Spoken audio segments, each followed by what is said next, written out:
Well, Brendan O'Connor inherited one of the government's most difficult portfolios when the Prime Minister reshuffled her cabinet on the weekend, replacing Chris Bowen in the immigration portfolio.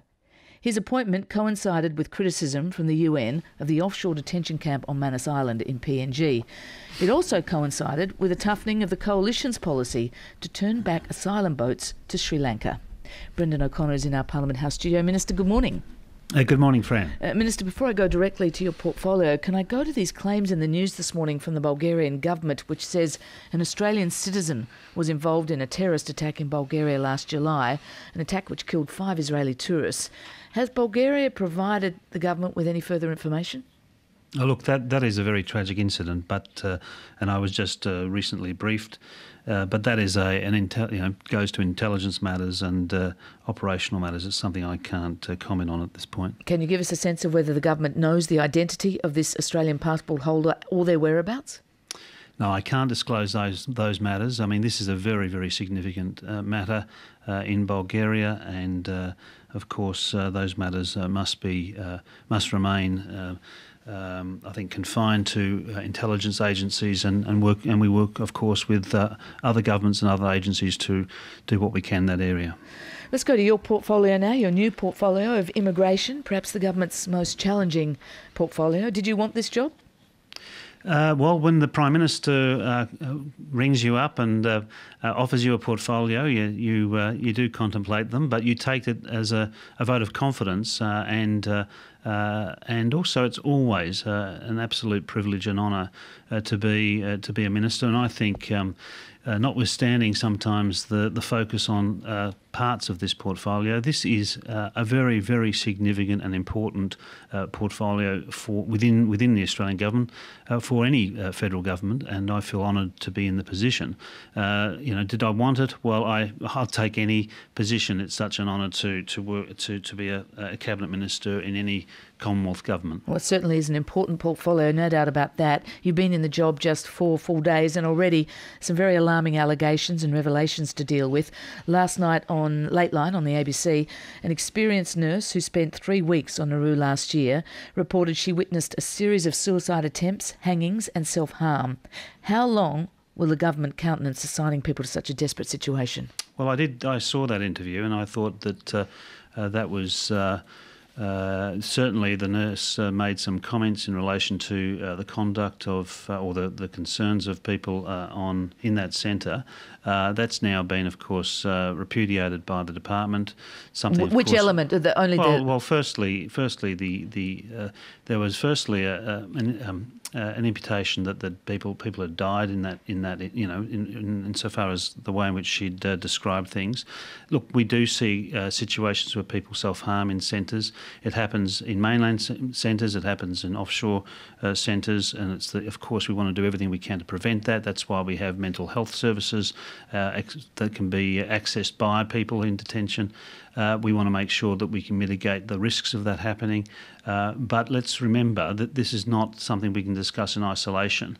This is also about preventing people placing themselves in danger on the high seas. This is about deterring people dying at sea. I, as the Minister for Home Affairs in 2010, witnessed the aftermath of the tragedy on Christmas Island. I arrived on the day, 50 people perished, women, children died in that vessel, and they did so because people placed them into that boat and they told them that they would have a passage to Australia and they would be able to settle in Australia. These were lies peddled by people smugglers. We need to deter that. That's not. But Minister, what price the deterrence? I mean, these people risking their lives on the high seas, as you say, and there's a lot of public support for the government to try and bring in a policy to prevent that or deter that. But at what price? Here we are assigning people to offshore detention centres, and this nurse, Marion Evers, is not the first person to say they've witnessed self-harm. She says, quoting, "I saw people hang themselves." Now, I think she means attempted hanging. In the 3 weeks I was there were 3 or 4 hangings that I witnessed, and I don't think they've stopped since. And she also reported witnessing self-harm. Well, as I say, that does disturb people, of course, and we don't want to see that happen. That's why we have the services available, and we'll work with UNHCR and indeed work with Nauru and PNG on ensuring that we can prevent those things happening.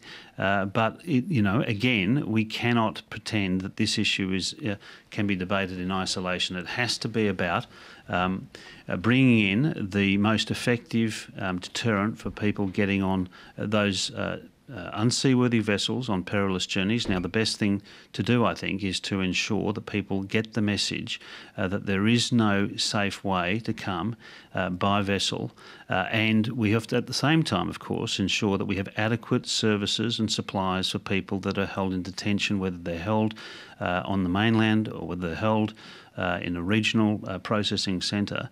Now, I have, of course, only been sworn in this week. I will be visiting both Manus Processing Centre and indeed Nauru as soon as I possibly can, so I can actually be properly briefed and see for myself exactly the situation in those centres. Now, one of the other allegations from Marion Evers last night was that she'd been told about gang rapes occurring at Nauru. Have you inquired into that allegation? Of course, I would inquire into any allegation that would be made. Have you done that yet, and what's been the response? As I say, I have inquired. Now, I have yet to receive a full report, but as I understand it, the interview, she said that she heard someone tell her that that had happened.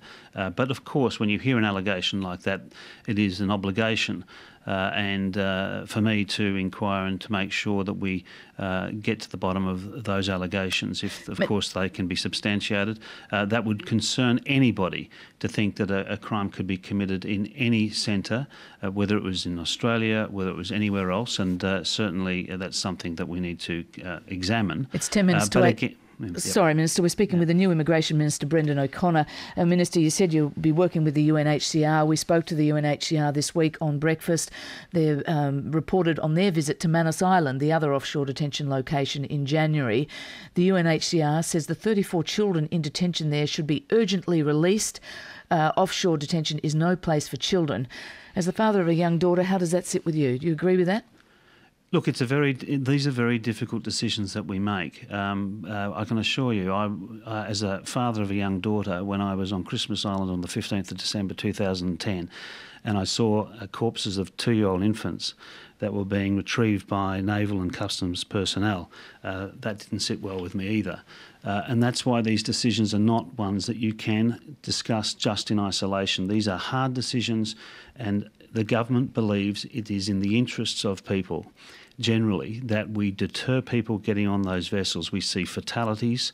Now, the difference between the Christmas Island tragedy of the 15th of December 2010 and many others is we saw that one. But Minister, also the expert advisory panel which the Prime Minister put in place to come up with recommendations to try and come up with a policy to prevent that, to deter that, did not recommend locked gates at these offshore detention centres. In fact, the opposite. It was one of their recommendations that these should be open detention centres, and that is not the case.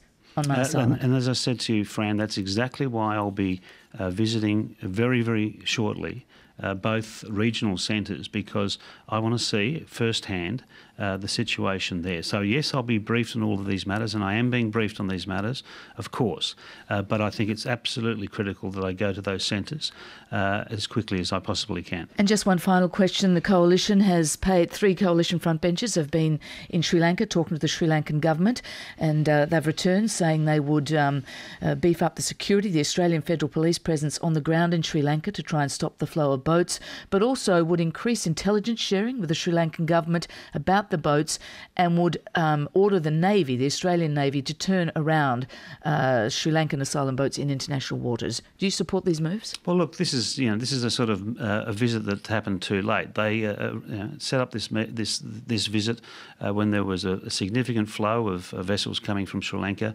Of course, both Minister Carr and Minister Bowen responded to that, both diplomatically and, of course, in the case of Minister Bowen, by returning people to Sri Lanka. We now have had 3 people from Sri Lanka arrive in 2.5 months. That flow is now down to a trickle. And, of course, some of the commentary made by Scott Morrison is absolutely absurd. Firstly, we have very good relations with Sri Lanka, and we work very closely with their agency. agencies. Secondly, to go to another country to talk to agencies of that government and start proposing a plan without discussing it with agencies of this country is ridiculous. Okay. And to also suggest that it is not illegal to do what they've suggested on the high seas is again showing really how lightweight these policy pronouncements are by the Coalition. Minister, thank you very much for joining us on Breakfast. Thanks, Fran. Brendan O'Connor is the Immigration Minister. It's 6 minutes to 8.